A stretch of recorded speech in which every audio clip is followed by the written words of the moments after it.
Welcome back, boils and ghouls, to the Theater of Blood horror show. I hope everybody had a great Halloween. This is your host, Tony. This is your host, Matt. Happy post-Halloween to everybody. Happy post-Halloween, the week after Halloween, and boo. Yeah, I know. Boo. It's always depressing when it ends because everything hypes up so well and horror's everywhere and scary stuff out in front of everybody's house, and then it just goes away. Yep. And then it's all sunshine and Christmas a month too early. Yeah. It's always dawnest before the dark. Yep. When you start seeing Christmas lights like before Halloween, that's just... Yeah, I saw Christmas tree, fake Christmas trees up as I went to buy extra Halloween decorations. Yeah, so that's bad. But anyway, we hope everybody had a great Halloween. We did. You know, I had one of the best Halloween weekends in a long time. It started out, Matt and I went to see the 4K digital restoration of Suspiria. Oh my. And what a fantastic show. Yeah. It wasn't too shabby. Actually, yeah. we're going again. It's playing. We're going again next week. And playing in our neighboring city of Baltimore. Yes, anybody who is listening, it's at AFI and Baltimore. Well, it was at the AFI. No, it's still there all week. Yeah, there? They held it over due to popular demand. Wow. Yeah. This thing banged it over there. It did. Huh? That's fantastic. Yeah, it was a lively crowd. I was really happy to see that out. You know, that. Yeah, we had a good crowd.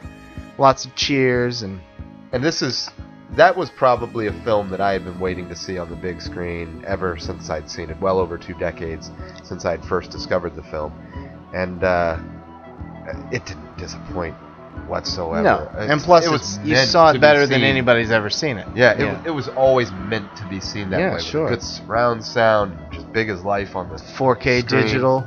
Yeah, and I tell you, of my top 10 favorite horror films, it was, I'm happy to say was, the only one that I hadn't seen on the big screen. And keep in mind, on the same line, I have Dracula, Wolfman, Frankenstein in my top 10. But I've seen them on the big screen in one time or another. I had never seen Suspiria, and now I've got my entire top 10 horror films on the big screen. Checked off the list. That's awesome. Fantastic. That's awesome. And then what'd you do with the rest of your Halloween weekend? Saturday, the Saturday after Suspiria Friday, as we shall now refer to it, was the Zombie Walk. The Zombie Walk, and then on Sunday we went to a haunted cornfield maze thingy, and very cool. A little pumpkin fall festy Halloweeny thingy. Yeah, nice, it was fun with the boy, and had a good time, and then Monday, and then Tuesday was Halloween. So Monday was a bit of a drag, but yeah. That was recovery, like, you know. And it was a fun, of course, we all watch horror movies over the month of October. We watch them all the time, but everybody dives in October. Right. And this year, I knocked out, usually I always watch Halloween 1, 2, and 3. I reserve it for the week of Halloween. This year I watched them like the first week of October. Got it out of the way. Spent most of my time watching old Hammer horror and old classic Brit horror films. It was fun. Yeah, I could see that when you were and I posted a lot. Yeah. And it was a good time. And then of course Friday the 13th fell in and October I this year. So you had my Friday the 13th-a-thon. Burned through all of them. And if you heard that show, you know how except that for went one for that me. you really didn't have to rewatch. Yeah, right. But no, it was a good Halloween weekend, and you were not for Halloween, but you were in Salem recently, and Sleepy Hollow. Sleepy Hollow. Sorry, I went to Salem. Yeah, I went to Salem a few years ago, so I've definitely done the Salem tour. So it was a good went to Sleepy Hollow Halloween this past month. weekend. Yeah, it was great, wasn't it? That was fantastic. And was I wrong? There's nothing to do there. But you're in Sleepy Hollow. But it's so scenic everywhere. It is. Yeah, you're right. There's a lot to see. Did you go to the graveyard? Yeah. Oh yeah, I saw the pics. Yes, I mean, so big. I didn't expect it to stretch on, because you see that little hill, and you assume as soon as you get up that hill, that's it. And Irving's right there. On, and Washington Irving's right there. And it's like, past Irving, there's miles. Yeah, and then it just stretches out. And nothing looks any newer than 100 years old. Yeah. And it's beautiful and spooky, and Yeah, I love it. Very yeah. cool. It's great. By the way, we're starting this show off like a real talk show, you know, like Johnny and Ed. So Ed, what'd you do over the weekend?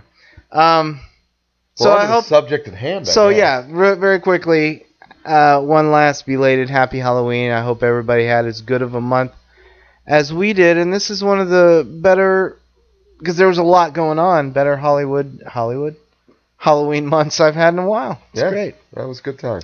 Suspiria was the capper. Definitely the cherry on top. Again, I've been waiting to see that film on the big screen forever, and it did not disappoint. That's the way it was meant to be seen. Indeed, and next week it's going to be seen that way again by us. And we might have to do a little showy show about it. And if anybody is listening to us from outside of the D.C., Maryland, Virginia area, you're screwed. It is touring around the nation. It is. Well, I think it's already been to L.A., New York, and Chicago. Yeah, so. A lot of the big cities, but I don't think it's done. I think it's going to keep circulating. So if it comes and it gets you get a chance, and it's playing somewhere near you, absolutely go see this film. Please do. If you're any kind of horror fan, if you've never seen an Italian horror film, this is the one to see. This is above any else. It's my favorite horror film, bar none, of all time. It's Italian my fourth. So it still didn't knock Halloween down, but it's my fourth. I will say this: it's the number one. It's the best shot horror film ever. No, cinematically, like the cinematography in it is fantastic. Yeah, it's amazing. Yep, color palette, everything. So welcome everybody. And we're going to do a show for you. I lost my about Halloween weekend. I lost my train of thought. Yeah, we're going to do a show for you, and we're going to do a show. We were talking about this driving around listening to horror soundtracks to and fro Suspiria. Yeah. We said, you know what? Let's do a show about some of our favorite horror scores.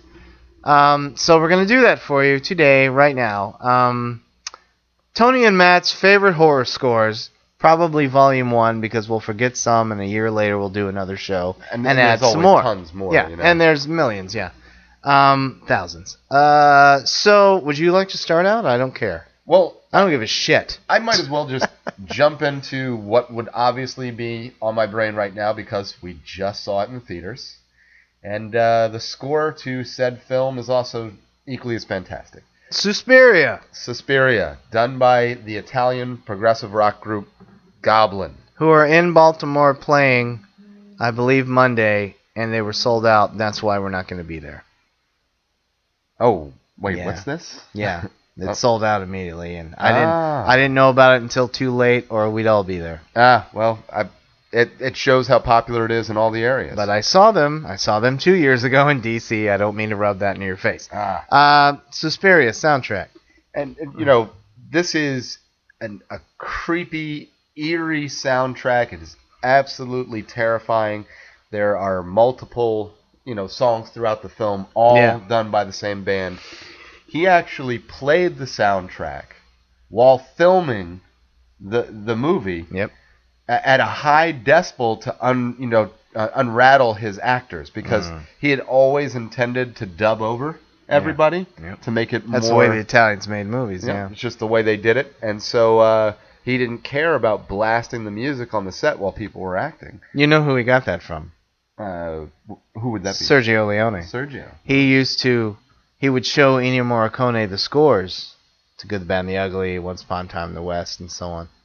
And Morricone would write, or he would show him the scripts, and Morricone would read the scripts, write the music, and they would play on set. Like, when they're having their long gun duels, they're doing it to the music we're listening to. It's amazing. Awesome. Anyway, yeah, that's where he has said that's where he got that idea. And it plays really well when you have the music. Everything can kind of pace to it. Yeah, sure. And Goblin, since we're on the subject of them, have gone on to do quite a few. Oh wait, hold on, Suspiria. Yeah, it's a great soundtrack, and one of the great things about it, they use a lot of whispering. Mm-hmm. They use dulcimer. Yep. Dulcimer. I say that wrong every time. Dulcimer, a sitar. They have didgeridoo. They have a didgeridoo, and they use percussion that makes you want to kill yourself, yet is jaw dropping. You're like, my God, with the percussion. In a good way, I mean, it's it's one of those scores where if you've never seen the movie and you don't know anything about the movie, and I put on the score for you, it will creep you out. Yeah. It is a very potent score, and I'll be honest, it might be my second favorite horror score of all time.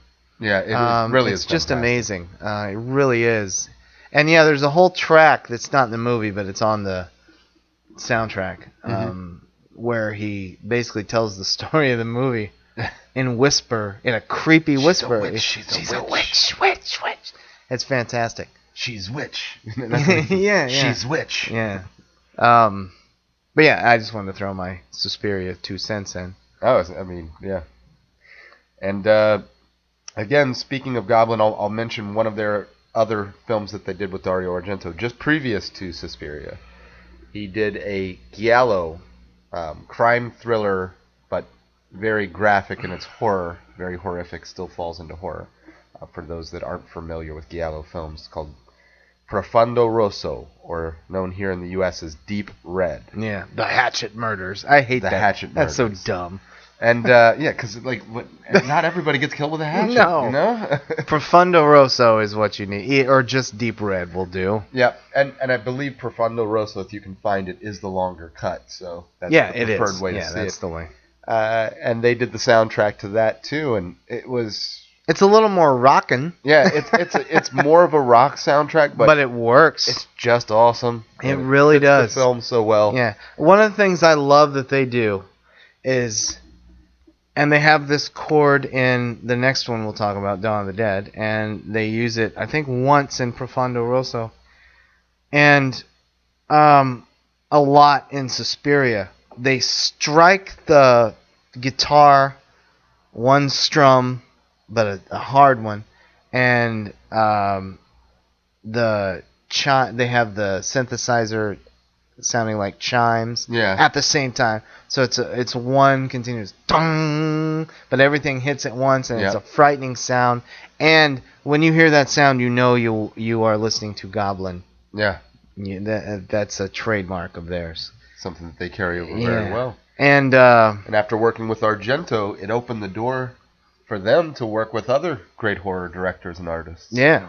Well, at least George Romero. Yeah, well, most notably would be George Romero. And this is my favorite, I think, horror soundtrack of all time, Dawn of the Dead. Dawn of the Dead. The original Dawn of the Dead, yeah. I just think it's a brilliant score. If you just heard the score, and you would only know by a few tracks that it was a horror movie. There's the I don't know what the track is called, but when they're moving all the trucks in front of the and it's a and they use jungle drums, they use jungle chanting, they use all these different mixes of styles, and to primo effect, I might add. And I think Goblin's Dawn of the Dead is my favorite horror score. It's frightening, it's wild, it's outrageous, kind of everything Suspiria is.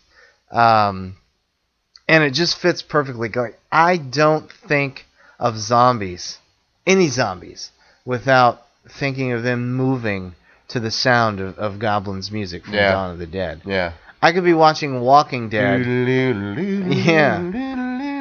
I could be watching the Walking Dead show, and at the off chance that they actually show a zombie anymore, yes, that was a dig at this quickly disintegrating show, I still, in my head, they're ambling to the deep guitars of Goblin and the synth, Anyway, to me, Goblin's music is zombies. It is, and it's just because of the relationship between both of those directors, Dario Argento and George Romero. That's, I'm sure, how Goblin got to working with him. Well, yeah, Romero was going to use John Harrison, who went on to do one we'll talk about in a moment, and Argento brought Goblin to him. And you should really think about these guys. Yeah, right. The rest, thank God, is history. Yeah. Well, and Argento played a big part in, once he found out that George was going to do a sequel, to Night of the Living Dead. He did everything that he could. He helped to help cultivate him it. Yeah. along, and he flew him out to Rome and set him up in a flat. Yeah, that's where he wrote it. and he banged it out in like 2 weeks or something. Yeah. And, Good job, man. and he said, I have a hard time signing my name within a day. in 2 weeks. And he said, Argento would stop by. They'd have breakfast every morning. He'd ask him how things were going, but he would never pry. He never wanted to know details. Yeah. He never, he wanted to be surprised. He was a fan. Mm-hmm. He was a fan. producer that was hands off. Yeah. Maybe I shouldn't use that phrase about producers these days. Let's make sure all producers are hands off. Just got Weinstein. This is a public service announcement from Theater of Blood Horror Show. Hands off, producers. Yeah. Don't even pinch butts. No, don't. Hands off, producers, presidents, actors, comedians. Yes, sir. Anyway, now let's not get. This is a fun show. Yeah, let's keep this from getting too blue. But very quickly to close out Goblin, it's great with Dario Argento. It's either Goblin or Ennio Morricone did his scores, and Goblin did more. But Goblin also did a wonderful score for Tenebrae. Yep. Another Dario Argento, could be his third or fourth favorite of mine as a filmmaker. Yeah. And then a great score for the not so great, but I think I should probably revisit it, Phenomena. Yeah. / Creepers. Phenomenon. Yeah, I love saying it. No, Goblin is a great. They're a great band anyway. Yeah. But their contribution to horror movie music is iconic, and just some of the best. Changes the game. And they've done some scores to some shit movies. Their scores kick ass. Right. Maybe one of the few redeeming things about a bad movie. Yeah. All right. So should we save the big guy for last? Or should we get him out of the way? I say we talk about him so much. I say you just kind of get him out of the way. And I don't mean this in a bad way. And let me just say this. I commented, and then we'll get into who it is. I commented on... Commented? Yo, I commented on his son's post about how they had a great time touring in L.A., playing L.A. on Halloween night. Yeah. Imagine that show. Yeah. Yeah. I was fortunate enough to see this guy play just 2 years ago on my birthday. 2 Augusts ago. Yeah. Yeah. Wait, was this past August? No, it was 2 Augusts ago. Okay. This past August was Mystery Science Theater Live for my birthday. I love my birthdays lately. Yeah. But I responded to his son a post and saying, "Hey, yeah, I like that, and I saw that in my concert, and it was fantastic, and our 9-year-old is a fan." And his son responded to me, "Thanks a lot. Oh, really? I appreciate it." Yeah. And awesome. so I asked his son if he wanted to be in the podcast group, and he said, "Get back to me when our tour's over. We're almost done." Nice. Very, very cool. So maybe we'll get an interview. Too. I was going to say, the son's name is Cody Carpenter. And if you can't guess. Yeah. The dad's name is... John. Let's see. John Carpenter. John Carpenter. JC. JC, as known to his homies. Hey, you know what? In the annals of horror movie music, there are two that immediately come to mind. Or should. Bernard Herrmann and John Carpenter. Absolutely. And we'll get to Bernard in a little bit. Yep. John Carpenter, I mean, we could do the show about his scores. We could do the show about his films. It's ridiculous. Mr. Everything. Mr. Everything in the genre filmmaking world. But his film scores, let's see, I can't remember what they are. Oh, let's see. Just kidding. Let's get the big... Halloween, for Christ's sake. One of the most well-known, iconic horror scores of all time. I'd say Psycho, not in any order, but Psycho, Halloween, Jaws are the big three. You hear the first couple notes, you know what you already know what it is. Yep. Halloween, I mean, and I think we talked about this because I was playing it a lot over the holiday. Halloween is one of the best scores ever written. Forget genre. One of the best scores ever written. And it's about 3 different themes over and over and over and over again. You know, when it's so good, it's just like, let's just Yeah, throw who this all cares? back I don't give on. a shit. Yeah. Yep. Isn't that Michael Myers walking music? Yeah, it's the same when Laurie was walking to the... I don't care, Yep. because now it's in a different context. Yep. No, Or a different just... portion of the song. And it's been, we don't need to spend all day on Halloween, but it's just been talked about so much about how simple it is. He says that. It's just a little beat, and he added piano to it, and there it is, you know. It's one of the best. It's one of the best. And it started him on a career path of doing his own soundtrack. He did it first to be economical, and then he said it just became another outlet for his voice. Right. And for his another creative outlet. And it's his signature. His films would not be the same without his scores. And his scores And they're not. are so iconic that kind of digital keyboard style that he did is now emulated in Stranger Things. Yeah. They directly tribute their theme Everybody songs tips to their John hat Carpenter. to his music. Sure. It's said over and over again. And if people are thinking of 80s electronica horror music, they're thinking of John Carpenter. Yeah, and they really... Or another first, band which we'll mention. Second and third. Well, yeah, you're right. But not even as much. No, because but they just had a couple of them. Yeah, one. JC's number one. And again, we Makes won't every show, by the way. We won't stop every film because they're all. But this is the horror show, so he did the scores for Halloween 2 and 3.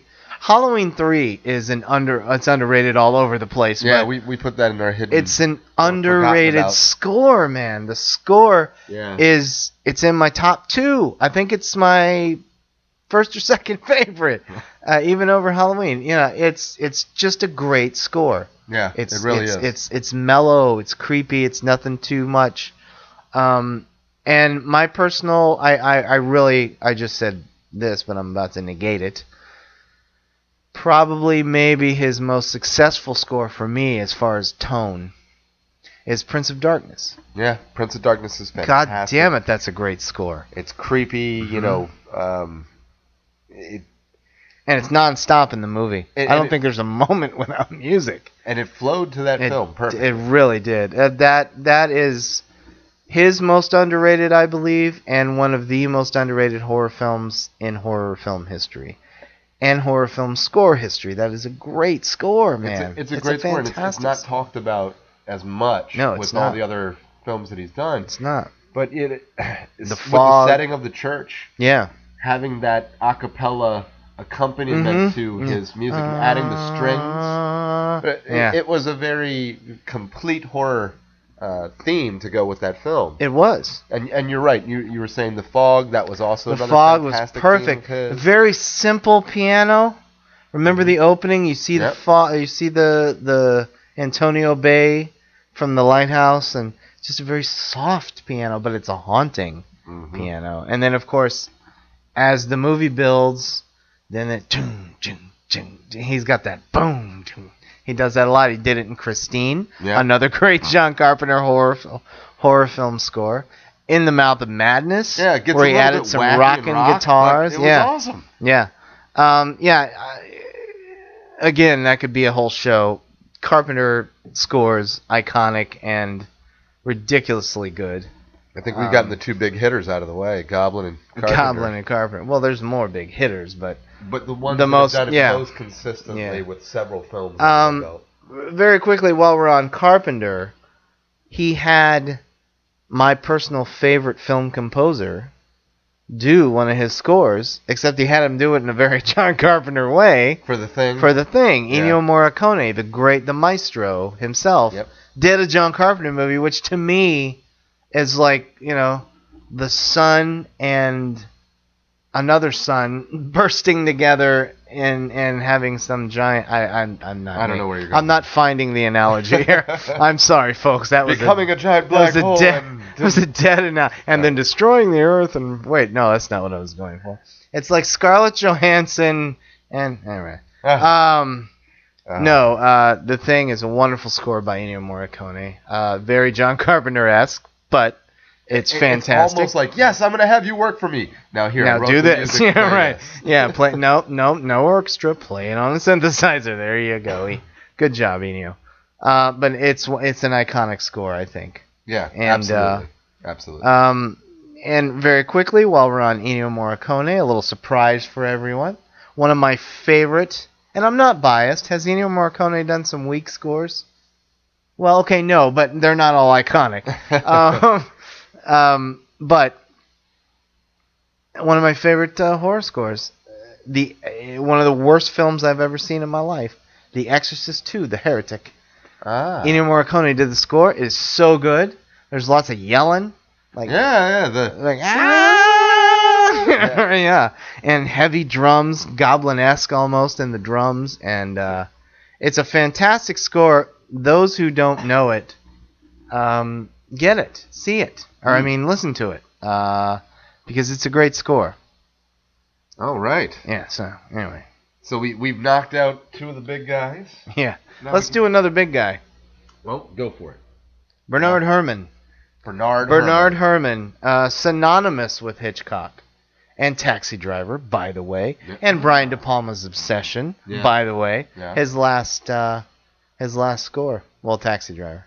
But of course, the one that set it all off will be Psycho. Mysterious Island. Oh no. Just as you mentioned before, my personal Psycho, favorite. Halloween, Jaws, you know it when you hear it. It's the most famous. You know what you need with Psycho? With Jaws, you need two. Dun-dun. Jaws. Yeah. With Halloween, ding, ding, ding, you need three. Psycho, one. Ying. That's all you need. Yep. Ying, ying, ying, ying. You just need one. That's probably the most iconic. It might not be our favorites. Horror history. Psycho. And it's amazing, and it's so good, and it's so many different things. There's different. Everybody thinks Psycho, yeah, it's just the what we just said, the attack in the shower scene. No, there's so it's much. So more much more. Yep. Dun dun dun dun dun dun dun dun dun dun dun dun. Yeah, it's fantastic. It's just a wonderful score. Very quickly, Bernard Herrmann again could be his own show. But he did all of Hitchcock's stuff. But keeping with horror, this is kind of horror sci-fi, but Mysterious Island is my personal favorite of Bernard Herrmann score. It's big and bold, and Ray Harryhausen set to Bernard Herrmann, and come on. It's awesome. Some claymation thrown in to it's great. Stop animation. Yeah. All right. You wanna throw somebody out there? Well, get out. I'm gonna roll in. This is gonna be a single off. This guy, Mike Oldfield. Yeah. Did a little song called Tubular Bells. Which, by the way, was not written for The Exorcist. Does everybody know that? Yeah. I looked that up literally today and it's found not, that out. It's not written by The Exorcist at all. He had released it just before, and they selected it to be the theme song. Yeah. And now it's synonymous. If somebody hears that, oh, that's The Exorcist. Yeah, exactly. It's not Tubular Bells. That's The Exorcist song. And that one needs 4. Ding, ding, ding, ding. Yeah. You got it. I can name that horror song in 3 notes. And remember that? Remember that? 3 notes? Game show? Yeah. What the hell is it called? I don't know. The music show? Anyway, I'm sorry. Name that tune. That's what it's called. God damn it. Tune. Anywho, yes. Yeah, but that's instantly one of the most recognizable horror songs or themes. And it works too, because it's not inherently eerie, but when put to the aura of The Exorcist, it's eerie as shit. It's frightening. Unless you listen to the whole thing. Have you ever listened to the whole thing? At the end, it kind of gets happy almost. Yeah, it's very light. Right. But no, it is. It's frightening, and it's one of the most iconic. It's probably the best horror theme song ever that wasn't written for a horror film.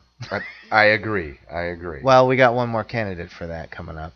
You want to do that? What for? What I just said, the best horror theme song not written for the horror movie. Oh, go for it. The Shining. Oh, that's true. Yeah, that's a classical piece. Yeah, those are classical pieces. And there was a little bit done by the Philharmonic, I think, for the film. Well, but no, not they didn't. There were no original compositions for. any of It it. was all, no. It was all. Ah. I can't think of the guy's name. Should have looked him up.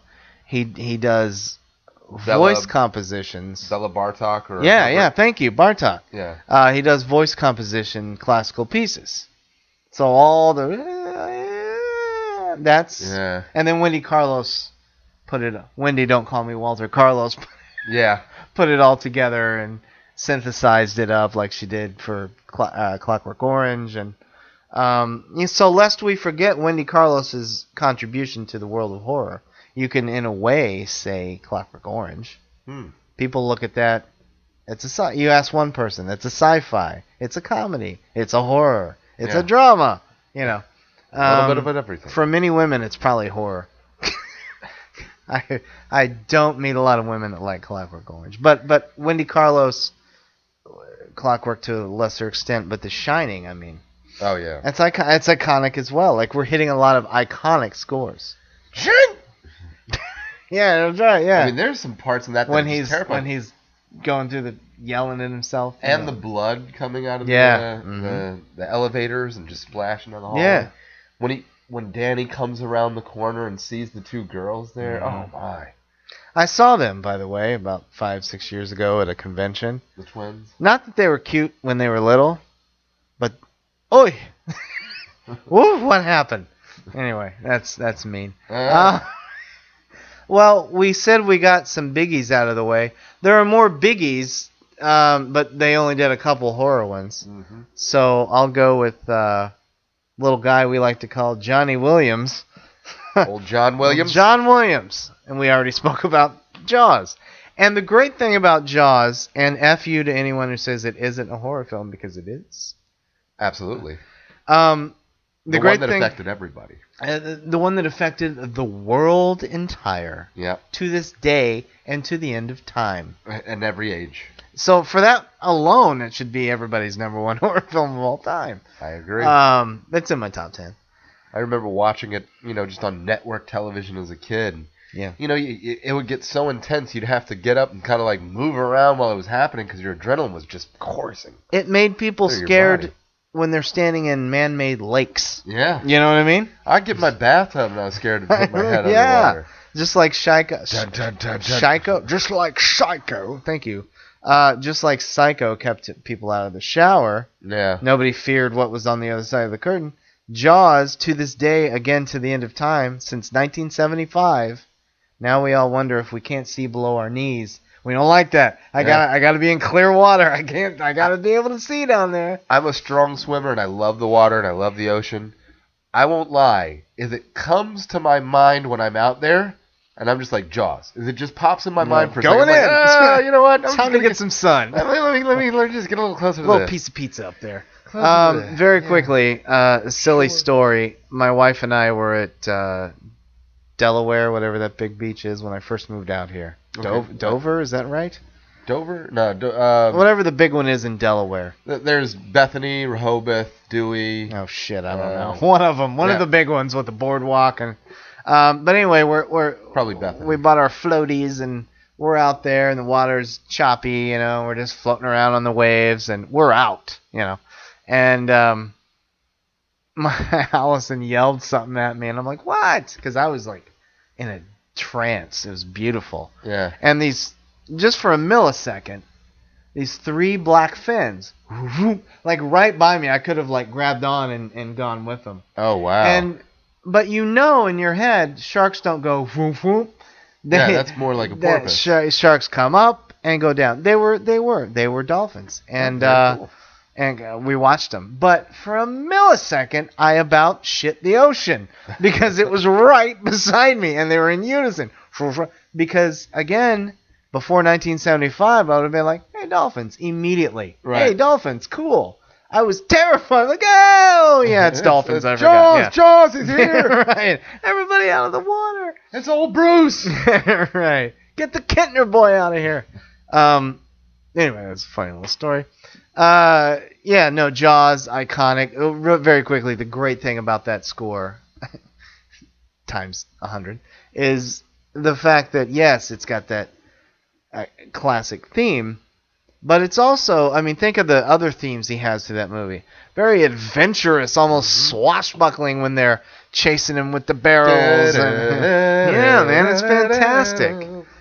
Yeah, it's wonderful stuff. But John Williams also did another horror movie score that nobody ever talks about, and anybody in the group has seen that it is my favorite Dracula film.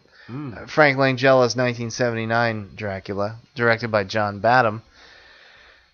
It's it's John Williams, but it's a big old-fashioned score, and it's beautiful, and it sounds like it was written circa 1945, and it's a great theme, great score. John Williams Dracula. John Williams, of course, is one of the more considered movie theme artists there are out there. He's not bad. Yep. No, he's in my top 5. I want to say he's 3 or 4. You got Star Wars, you have Superman, you have Indiana Jones. Well, here, just run down every Steven Spielberg movie but 2. Yeah, I mean, everything. And it's funny, when Steven Spielberg did The Color Purple, it was the first time he hadn't used John Williams. He used Quincy Jones. I guess he's trying to, I got to get everybody black since I'm a Jew and I'm doing a movie about black people. But then he had Quincy Jones do a very John Williams. It sounds like John Williams. I'm like, why didn't you just get John Williams? Yeah. Yeah. All right. Anyway. Kind of like when John Carpenter passed off the thing. Exactly. Or when it wasn't horror, so we didn't bring it up, but when John Carpenter did Starman, he got the great Jack Nitzsche to do the score. And what was it? A big synthesized score that sounds like John Carpenter. Yeah. Anywho. All right. So moving on. I would say there's another, for that synthesized style, another band that's very remembered. Stranger Things also they do. Directly, tributes them to a lot of their scores and has used actual pieces from them. They also used a piece of John Carpenter from Escape from New York in season 2. Did they? I was like, that's Escape from New York. Ah. It's the cut scene. It's from the cut scene. It's only on the special edition soundtrack, which I have.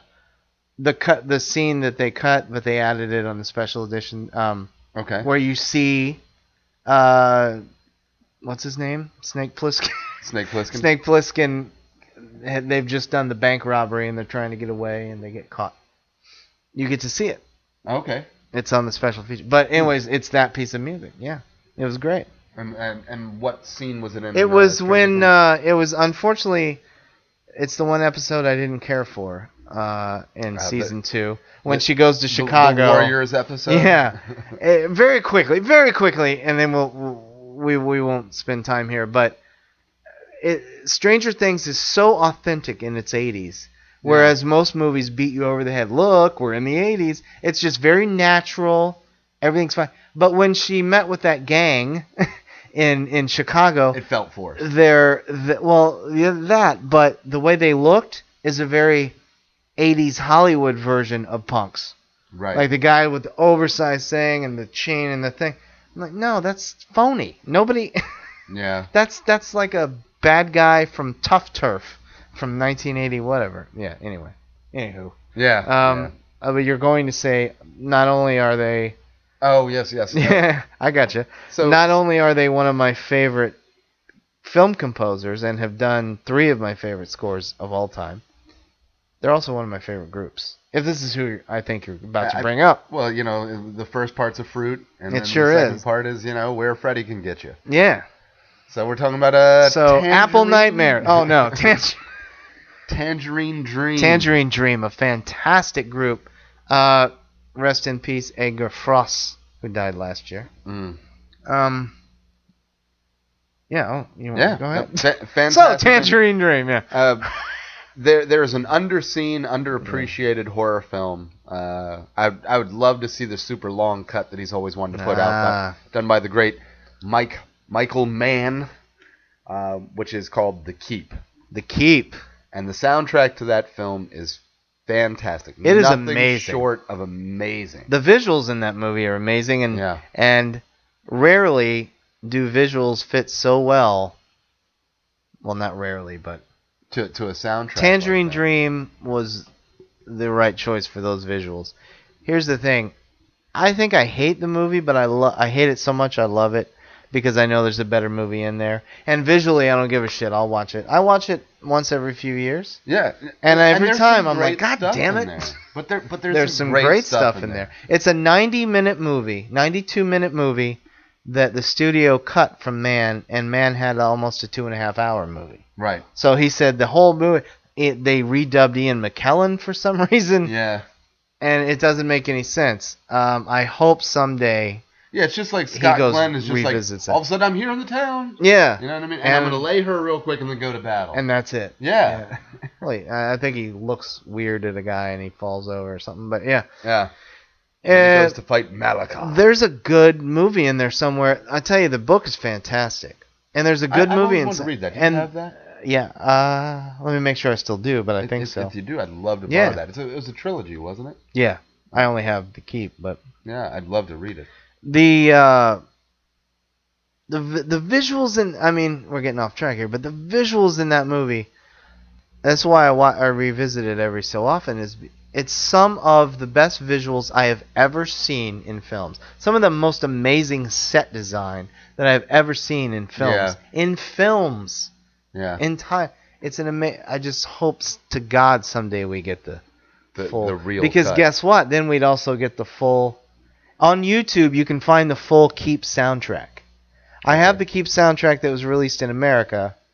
It's 11 songs. The full Keep soundtrack on YouTube is like 27 songs, man. Really? There's Wow. tons of music, and it's fantastic. And yeah, so I highly recommend that. And all of it was a Tangerine Dream? All of it's Tangerine Dream. They did the entire score. They also did a score to a movie that I hate, Firestarter, but it's a good score. I like Firestarter. That's also a huge influence on Stranger Things. You know, Yeah, I guess with a 11. young girl with powers being pursued by a kind of government faction-esque. Yeah, I think more the book though, because Yeah. I don't know. I like to think of it because I don't want them to emulate the movie. But didn't they Emulate also the do movie. Near Dark? That's what I was about to say. But lest we forget, Near Dark, Yeah, they did the soundtrack one of to the Near greatest vampire movies ever made. That for some reason is always for a lot of, not us, but for a lot of people. Name your favorite vampire movies. Blah blah blah blah blah. Oh, you like Near Dark? Oh yeah, and Near Dark. Dark. Yeah.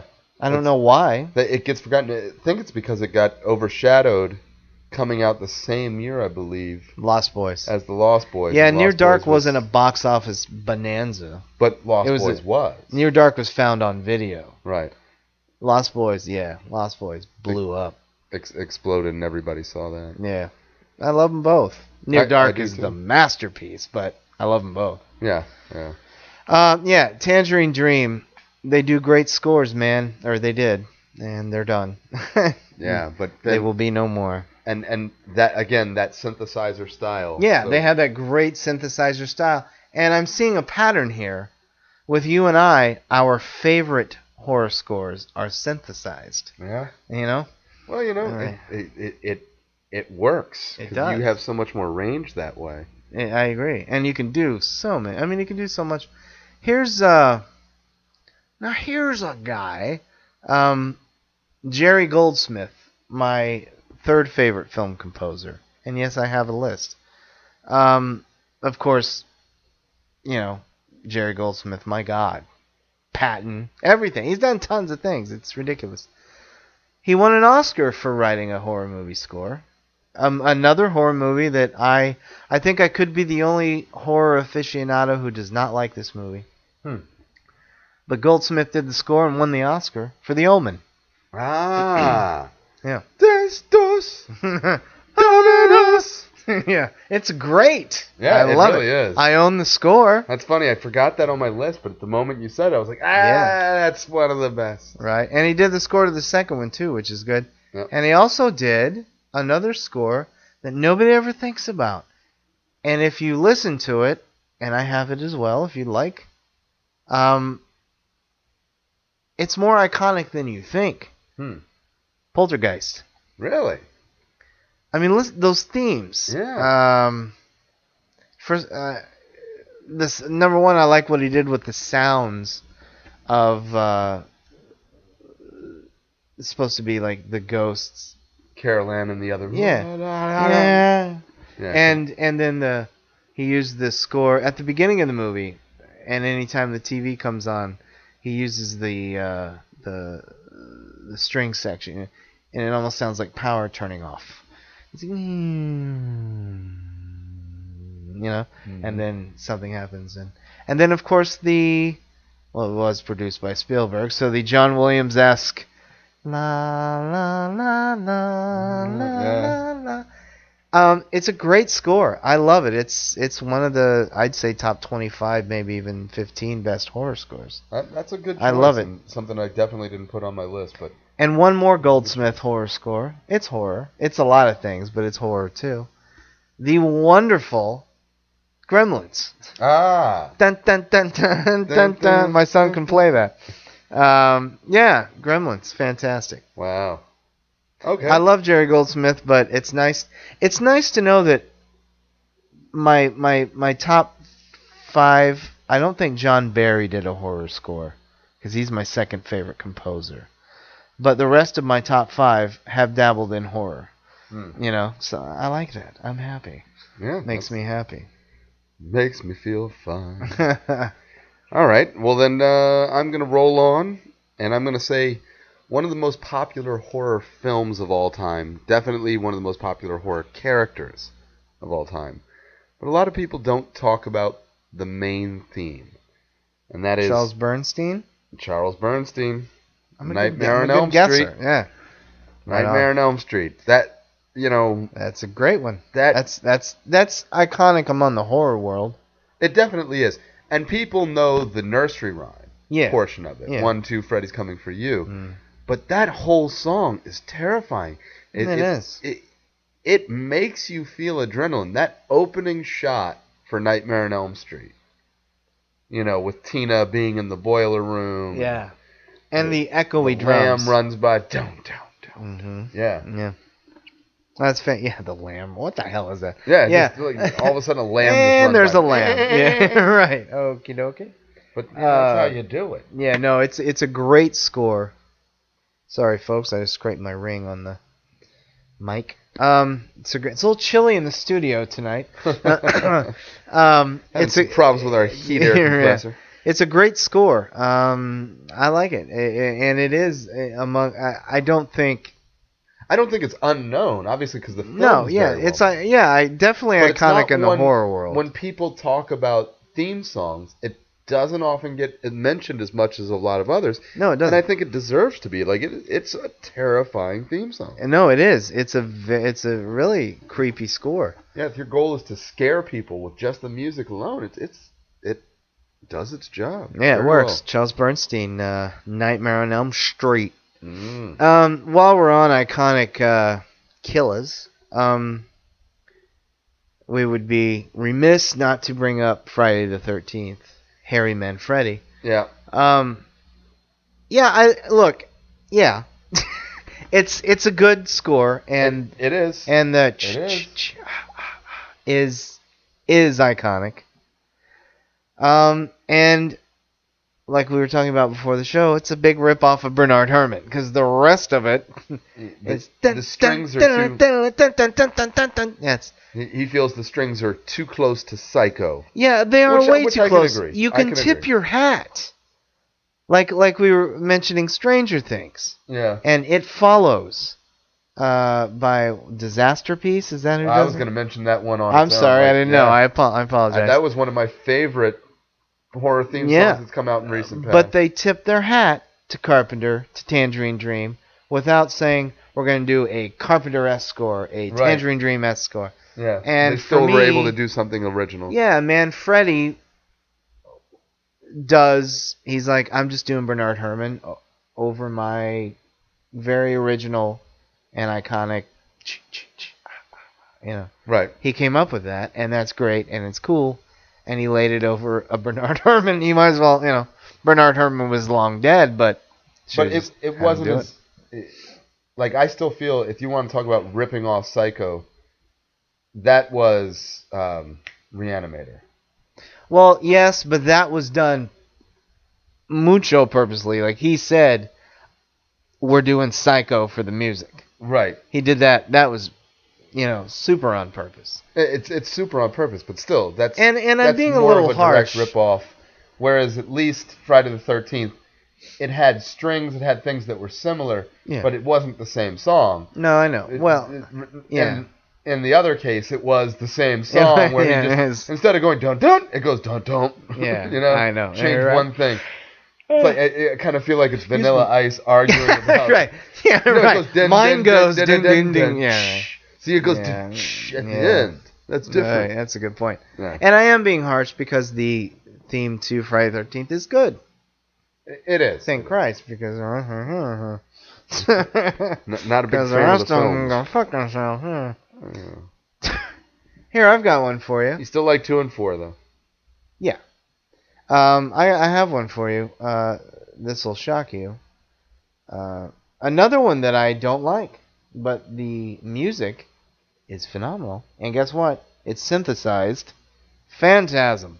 Ah. Fred Myrow and Michael Seagrove. You took it from me. That Oh, did you? I'm Maybe sorry. my Got favorite. another. What? No, I love that theme song. Really? I love Okay. it. Like, It's I learned great, how to yeah. play that on my keyboard, Yeah. and I've played it. Any of my friends will tell you exhaustingly, mind-numbingly over and over again. It's just so cool. Yeah. I You thought know? I'd surprise you with that one. And the guy who plays Reg, sits out on his guitar, and he was a big part of writing that song. Oh, really? As well. I didn't know Yeah. that. And That's cool. Yeah, no, it's a good score. It's solid. Yeah, it's very, very cool. Yeah. And it's just almost a rock beat to it. It does have, yeah. Yeah.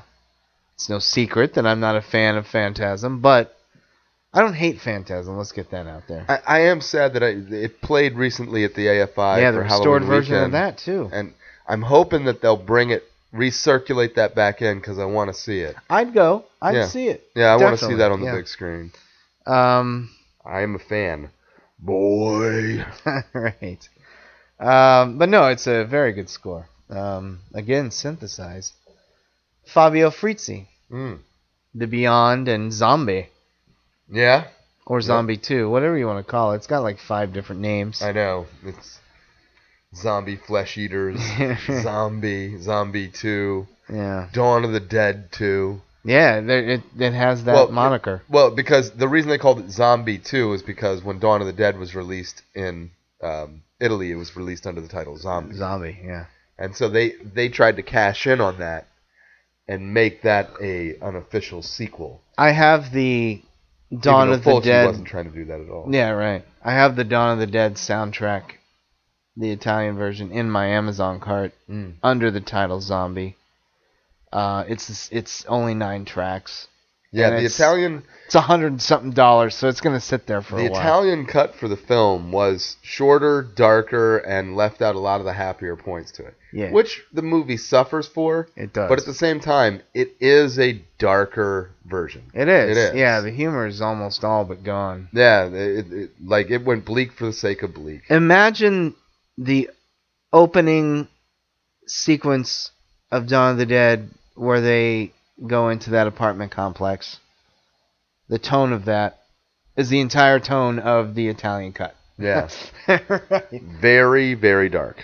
And very quickly, I remember when my dad finally let me see it on beta because I was too young. He played it at his theater, and of course I was too young. When he finally let me see it, I remember hearing him and his friends talk about it, how much of a masterpiece it was, but they said, man, when they go into that apartment complex, it all starts, and it's just so, you've never seen anything. So I can remember when we got to that scene where they're on the rooftop getting ready to go in. I'm just like, oh, here we are, we're at the apartment. You know, it was just one of the you were greatest. already I hyped didn't for know. it. You know, I think I was 13. I didn't know what I was gonna see. Something big is coming. You know.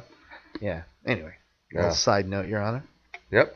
Fantastic. Yeah. And since we've already talked and the about, Beyond, by the way, he did the Beyond. And the Beyond is a fantastic soundtrack and very dark. And it's a good, bad movie. Yeah, I love the Beyond. I like it. That's Better than Demons. well, Demons wasn't. No, I know, Fulci. but Frizzi did Demons. Yeah, well, I love Demons too. I know you're not a fan. I liked actually both of them. I'm not a fan, but I would own Demons. Demons and Demons 2. The transformation of that first Which is the movie girl- theater? The movie theater is the first. Is that it's the first one? Yeah. The transformation of the first girl in the movie theater is still one of the best. No, it's fantastic. Her teeth fall out to be replaced by the razor sharp demon teeth, All right. and it's painful as it's happening to her. Yeah. That was amazing. No, it's a great score. A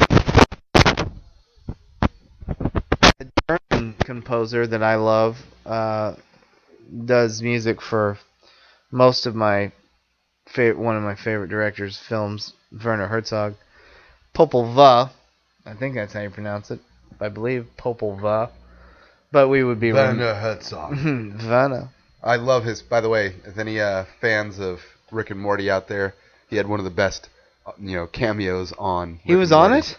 Yeah, That's Werner Herzog. awesome. Yeah, That's awesome. you need to watch. I that. really need to give it another go. But Popol Vuh, I'm a big fan of their work for Werner Herzog entire, but their score for his Nosferatu the Vampire is really it's creepy. It's everything that Popol Vuh is actually. It's Moog synthesizers mixed with pipe organs mixed with and it's a little chorus, if you recall. I don't know how long it's been since you've seen it. It's fantastic, and I love it. And it's one of the most, excuse the pun, haunting, but it's horror scores ever written. It's very emotional, and I love it. Popol Vuh, I'll have to give that a Nosferatu the re-listen. Vampire. And since we did touch on him earlier, Disasterpiece, I'm gonna re-mention. Sorry. Yeah, no, because I think that deserves a mention. It is one of my favorites. It Follows. It Follows. The soundtrack to that has jumped years ahead of where it should be on my list because of how good it was. Oh, it's one of the best horror scores of recent memory. Yeah, I think it's one of the best Fantastic. of all time. I really I wouldn't do. argue. I mean, That's what we were talking about earlier with Manfredi and yeah. with everybody aping Bernard Herrmann. That is tipping your hat without aping. It was definitely its own. It was definitely its own thing, and there are moments in that soundtrack that are just terrifying. I mean, Yeah. if your objective is to make a scary, eerie sound, he accomplished that Yeah, he multiple times over, multiple different tracks, I agree. and that whole soundtrack is fantastic. It is. It's wonderful, and it tips his hat to Carpenter solely, I would say. And what's his name? Richard Vreeland, Yeah, I think, is the real guy the real behind Disasterpiece. But he tips his hat to Carpenter, but also makes it his own by adding, like you said, these very strange synthesized noises and And it's very layered. almost deadly. Very layered. Very layered, Yeah. and almost deadly quiet at times. To where I'm listening to the score and I'm like, wait, is there anything going on? Yeah, like one little exactly, and it's just like a slow build. Yeah, it's great, man. Yeah, It's fantastic. a great score. And one they of- did it before Stranger Things came in and did the throwback style. Yeah, It Follows came out and was, I think you said to me, it's the best John Carpenter movie that John Carpenter didn't make himself. exactly. Yeah. And we felt that way about the film and the style that they shot it in, and we felt that way about the soundtrack.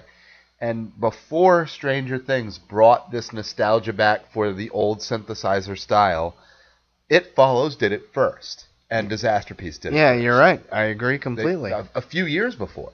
Yeah. Yeah, That so was 2011. yeah, mad credit to It Follows. Yeah, Mad credit. big time. Yeah. Another great horror score is Philip Glass, the great composer Philip Glass, Candyman, Mm-hmm. which very quickly, as far as the movie goes, I confess, goes down a little every 5 years when I watch it. It's still a good film. It doesn't age as well as some films do, but it's not bad. No, it's a good Definitely film, not and bad. he's of course iconic beyond all. Tony Todd. Yeah. Yeah. And one of the coolest of people that I could have ever met at a HorrorCon festival. Yeah. I ended up talking to him for a good 20 minutes. We talked to him too. Because I found him during a little bit of a lull. Mm-hmm. So he got to be more of himself and just hang back, and we just got to like talk. Yeah. And then I saw him on the way out, at the end, because I was pretty much there when they were wrapping up. And he was waiting for his car to pull up, and then we just started talking again, and his car pulled up, and we probably sat for another 5-7 minutes talking before he was like, all right, well, hearty handshake. It was good talking to you, man. Yeah, that's good. Got in his car. Yeah, couldn't have been a cooler person. Yeah, he was really nice. Tony Todd, solid dude. Very solid dude. He talked to my wife and I for a while. He was impressed that I said, because I was making a joke. I was taking a picture with the two of them. And, instead of everybody say cheese, I said, everybody say, don't forget he was in Platoon. And he said, nobody ever remembers I was in that movie. I'm like, I do. When I saw Candyman, I said, that's a dude from Platoon. Yeah. It was in the, yeah. And he was impressed by that. And we talked a little bit, the three of us. He's a really down-to-earth dude. Really down-to-earth dude. Yeah, he was very, very, very cool. But Philip Glass's score for Candyman is wonderful. I mean, it really is. I just talked about the pipe organs. He uses the pipe organs and really almost the chanting chorals, if you will. Will you? Yeah. But no, that's another one I didn't want to let slip by. Well, here's another one I will not let slip by. Joe Renzetti did Maniac. And Child's Play. And Child's Play, that's right. Child's Play, yeah. And Child's Play for me. I'm like, oh yeah, that one. That's a great theme. It's a wonderful theme. And I rewatched the first Child's Play recently. I had forgotten how scary it was. Because much like Freddy Krueger became a more comedic, iconic type character, if you go back and you watch the first Nightmare, you realize it's a terrifying film. I didn't realize it was like that for Child's Play also. You go back and you rewatch the first Child's Play, and it's creepy. It's creepy, and the end of that film is so tense. Yeah. Mm-hmm. When they're back up in the apartment together, and Christopher Sarandon's up there, and they're just trying to stop him, and he's just coming and coming. And out of the fireplace. Yeah, I mean, he's just like an unstoppable force. He's coming. Down the hallway. Yeah. It's good. And he's not sneaking around at that point anymore. He's, like, coming at you. It's a solid film, of course, directed by Tom Holland, who is a member of our group. Yeah, Tom Holland. Beast. Lest we forget, he wrote one of my favorite unsung horror movies, Psycho 2. I love that movie. I do too. I do too. That'll be on our next Lost Treasures episode. I think it was on our previous. Hidden Gems. Was it? I'll have to listen to that again before we do our next one. I think it was our second show. Right. Yeah.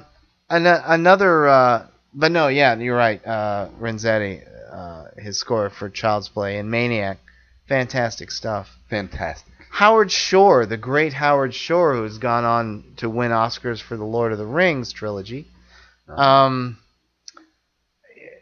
He still does, but works with David Cronenberg. Okay. So most of David Cronenberg's earlier stuff is horror, and it's all Howard Shore. Yeah. But my Body personal horror. favorite, I would say, is the tie between The Dead Zone and Videodrome. Videodrome. You're right.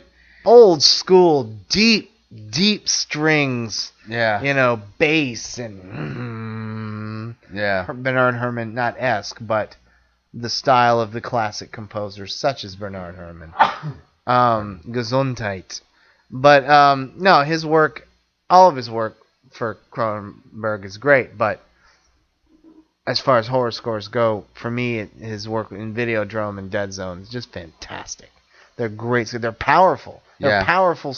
They're dramatic. They're horror dramatic scores. And that's right. And that's the tone of those films, because if you're watching The Dead Zone, there's so many like political, undertones going on with the film at the same time that it has to carry weight beyond just being creepy or spooky. Right. It has to carry an emotion deeper than that. I agree. And that does. Really, really carried that off. And there's one you wanted to mention, by the way.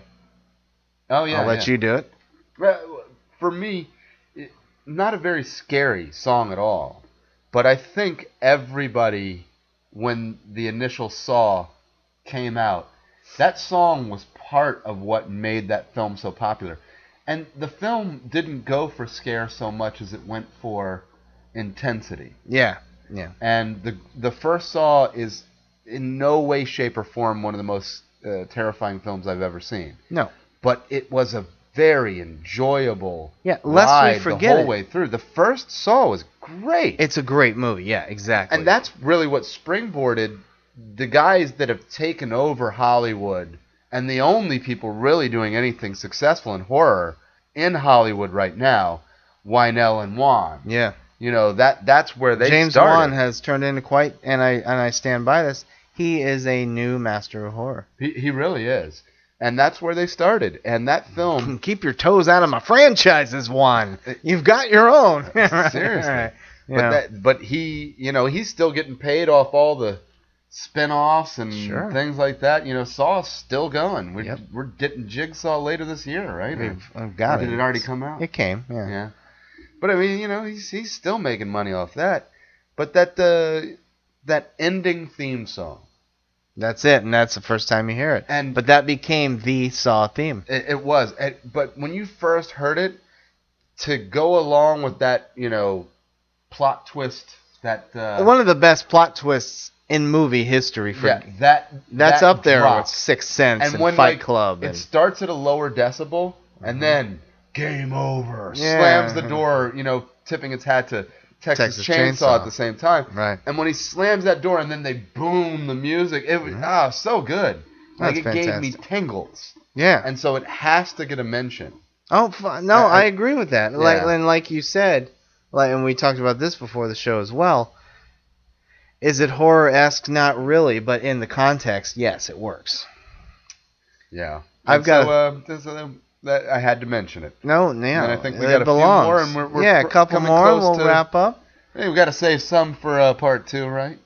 No, we're not going to have part 2 at this point. Jesus Christ. No, I meant I think we've not, got them all. Not tonight. I just meant at some point we're going to do Well, another. maybe we'll do another great one, yeah. themes. A little known horror film that I think is one of the best, by the late great James Horner, Wolfen.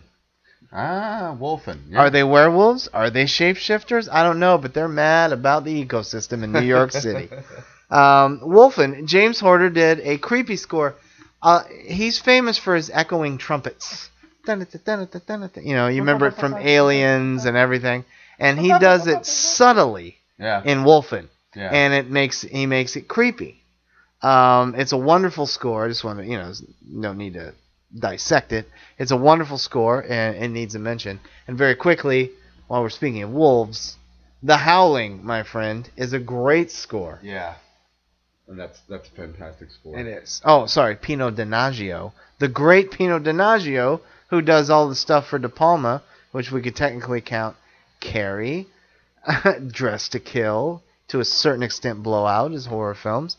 Pino Donaggio's unheralded work in the horror genre should be mentioned. Yeah. And I just did. And then another good mention, Christopher Young. Christopher Young did Hellraiser, and that's an undersung horror theme right there. It is. It's a good one. It's big. It's really good. Like it really gives the scope of there is true darkness coming. Yeah. And these are things that you are not ready to deal with. Right. Really, and you know what? Really, I'm not ready to deal with Hellbound Hellraiser 2 again. I love that movie. Yeah. That's one of the most terrifying. I just had to be silly for a second. 1 and 2 are fantastic. The series, unfortunately, couldn't keep it going, in my opinion. No, they lost it right after 2, my friend. But 1 and 2 were so good that they'll always, I will always love that franchise because of 1 and 2. Oh, me too. So fantastic. And those are the only ones I'll watch. And it wasn't just 1. And then it wasn't just a 1 movie, right. And then the crap fest started. Right, yeah. It was 2 solid back-to-back films, and then... The second one was excellent. It dropped. And then they kind of didn't know what they were doing. Like, some of them were like, hey, this is a detective story, and at the end we'll spin it into a Hellraiser story. It's like, did you just sign on Doug Bradley at the last moment and, change the title so that you can market this as a Hellraiser movie? I kind of feel like that for that one story. I agree. And by the way, very quickly, in part 3, which is the first bad one, the only good scene is a scene that shouldn't exist. It's where Pinhead and the rest of the Cenobites go into that club and start killing everybody. Yeah, that massacre was pretty cool. It was cool special effects wise, but that's not how they work, and that's not how they do it, and that didn't make any sense. Mm-hmm. Let's go down the street. Let's go in this club and get everybody. That's not how they work. Yeah, no, and for him to be in like some sort of weird pillar thing, Yeah. it didn't work for me. I forgot on Jerry Goldsmith to mention his, of course, great work on Alien. Yeah. That's a great theme. Great score. Is fantastic. And another underrated horror score by Walter Rizzati in a movie that I don't really care for, House by the Cemetery. Another synthesized score. That's House by the Cemetery is part of that trilogy for me for Fulci that I do love. Yeah. I love House by the Cemetery. I love The Beyond. I love Zombie. And then the fourth one for me, which is one of the most graphic horror films. If you want to talk about gore, was what's it called? The other one by Fulci, with the dead priest that looked the girl in the eyes and then she puked all the guts out. God damn it! Oh God, folks, we're at a standstill here. Oh my God! Yeah, no, I know the priest with the white eyes. Yeah. Anyway, that one. Yep, that one. Those four. You know, people will say "Don't Torture a Duckling" and some of his other films, but those are the four for me. And very quickly, I forgot to mention when mentioning Ennio Morricone and Dario Argento. Morricone did. I told you it was either Morricone or Goblin. Every other movie. Morricone did the great score for Cat o' Nine Tails. I didn't know that. Lest we forget. Yeah. Very cool. Yeah. And then I would say there's one other that I'm going to mention, and this will probably do it for my films for the night. There's a very zany one that was always one of my favorites. I love Creepshow to death. Oh, how did we not? I thought we already did that. We didn't do it? No, we didn't do it. Oh, thank God you remembered. That I would have forgotten. soundtrack for Creepshow done by John Harrison. That's classic. Just amazing. It's scary, but it has a comic book feel to it. It does. You're right. It really fits that tone that they were going for, kind of, doing a throwback to the old EC comics, their love letter to the old horror comics that Stephen King and George Romero, the directors, grew up with. Mm-hmm. And that soundtrack just plays over it perfectly. I mean, that film would not play the same without that amazing soundtrack. I agree. I mean, it's a great film, but you're right. The sound, it's one of, and how many times do we say this about all kinds of different films, but that the soundtrack to that is its own character. Yeah. Much like Halloween, Jaws, etc., etc. Yeah, it's fantastic. And I will finish there, but I'm going to give an honorable mention to something that doesn't fit. My favorite horror TV show soundtrack was always Tales from the Dark Side. That fits. It's a horror. Yeah, it is horror. Tales from the Dark Side. I got creeped the hell out when I was the perfect age for that to creep me the hell out. But I loved it. I couldn't wait to hear it. And it seemed like anytime I'd fall asleep on the couch at night, I'd always wake up when that song was on. So you get that weird disoriented feeling going along with the music of like, I just woke up and...